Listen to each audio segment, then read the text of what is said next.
Okay, today we're looking at what I call media and mediums. And we start with a song. I have the power of God in me. I have the power of God in me. I have the spirit of the Son. I have the power of God in me. Okay, media and mediums. Of course, media refers to what is usually known as traditional media, your radio, your TV, your newspaper, your magazines. And of course, it also applies to social media. So all of them, you can categorize them as media. And you can refer to a particular medium as the singular. But it is also used interchangeably. The media is, they are both correct usages. And of course, the media can be used to very positive ends, making people aware of, maybe danger so that you can avoid taking that particular route. But it can also be used for propaganda. In fact, during wars, the media is deployed to deceive the enemy and to be able to take advantage of their vulnerabilities. So it can be both for positive and negative ends. But mediums is not usually used in the context of the media. You can refer to a particular medium, but the plural is usually media. So mediums really refers to something else. It's a more spiritual thing. And we can get some guidance from scripture. 1 Samuel 38, verse 3. Now Samuel had died, and all Israel had lamented for him and buried him in Ramah, his own city. And Saul had put away the mediums and spiritists out of the land. Because basically these guys are not serving the living God. They do have powers. I mean, there's no doubt about it. In fact, Saul himself that had put them out in his moment of, troubles. He went to consult, a medium also.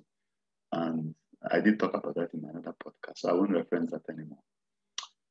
You also see this not just in the Old Testament, but also in the New Testament. Acts 16, verse 16.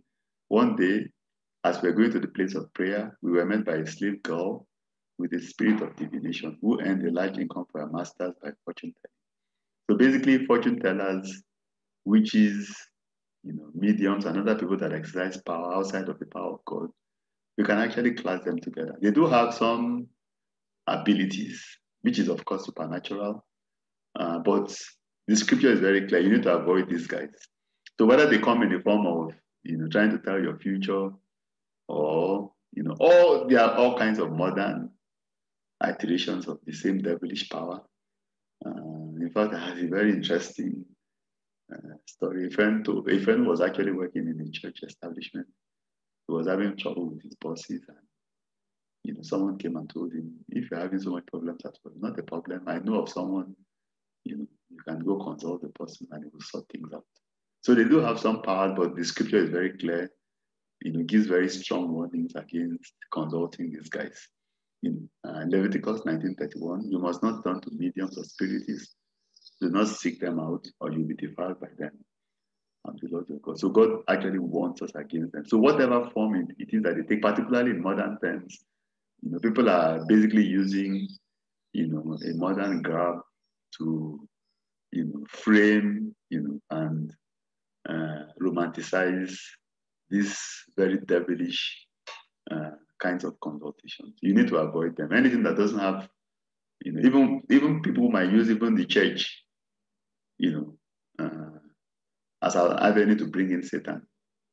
When people are not doing things that are biblical, if you check them out, if you go to the bottom of it, you're going to see that they're using devilish power, they are mediums and they are spiritists and they are witches, and you want to avoid those kinds of things because God's power is sufficient.